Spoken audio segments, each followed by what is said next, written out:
সংসার সুখের হয় রমণীর গুণে, গুণবান পতি যদি থাকে তার শোনে। মুরব্বীরা সবসময় এই কথাটা বলে আসছে। একজন ভালো স্বামী পারে একটা মেয়েকে সুখে শান্তিতে রাখতে। আসসালামু আলাইকুম, কেমন আছেন সবাই? আশা করি সবাই ভালো আছেন। প্রতিদিনের মতো আরো একটি নতুন ভিডিও নিয়ে চলে আসলাম আপনাদের মাঝে। আজকে রান্না করব কাঁকরোল দিয়ে, আলু দিয়ে, নারিকেল দিয়ে, রুই মাছ দিয়ে রান্না করব। কে কিভাবে খেয়েছেন জানি না, আমি যেভাবে রান্না করি সেভাবে রান্না করে দেখতে পারেন, আশা করি ভালো লাগবে। প্রথমে কাঁকরোল আর আলু হালকা লবণ হলুদ দিয়ে একটু ভেজে নিব। কাঁকরোলের একটা স্মেল থাকে, সেটা যেন না থাকে এজন্য একটু ভেজে নিব। এবার চুলায় একটি পাতিল বসিয়ে দিলাম, পরিমাণ মতো তেল দিয়ে পেঁয়াজ কুচি, কাঁচামরিচ দিয়ে দিলাম, ভালোভাবে নাড়াচাড়া করে নিব। তারপরে আদা রসুন দিয়ে দিব। আদা রসুন ভালো করে তেলের সাথে নাড়াচাড়া করে নিতে হবে। এবার আসল জিনিসটা আমি দিব, নারিকেল বাটা দিতে হবে। নারিকেল বাটা দিয়ে একটু ভালো করে নাড়াচাড়া করব।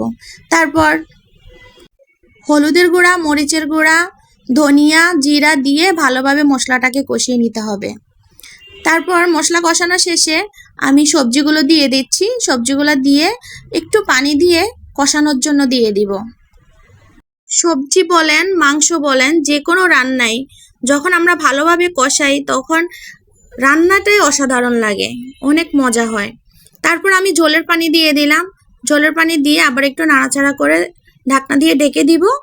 তারপরে আমি ঢাকনাটা উঠিয়ে মাছগুলো দিয়ে দিব এক এক করে। তারপর আবার ঢাকনা দিয়ে ঢেকে রাখবো। অন্য চুলায় আমি আরেকটা পাতিল বসিয়ে দিলাম।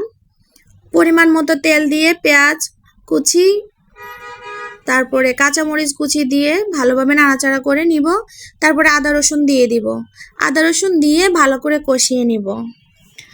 আমি এই পর্যায়ে সবগুলা শুকনা মশলা দিয়ে দিব, দিয়ে একটু পানি দিয়ে দিব যাতে মশলাগুলো পুড়ে না যায়। তারপরে আমি ট্যাংরা মাছগুলো দিয়ে দিব এক এক করে।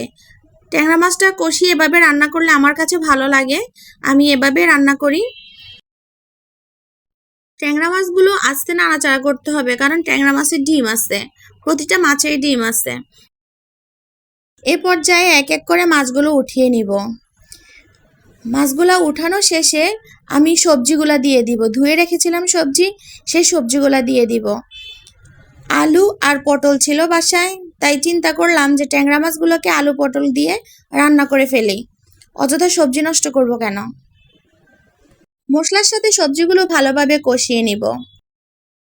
আর এ পর্যায়ে আমি টমেটো দিয়ে দিব। টমেটো দিয়ে আবার একটু নাড়াচাড়া করে ঢাকনা দিয়ে ঢেকে রাখবো।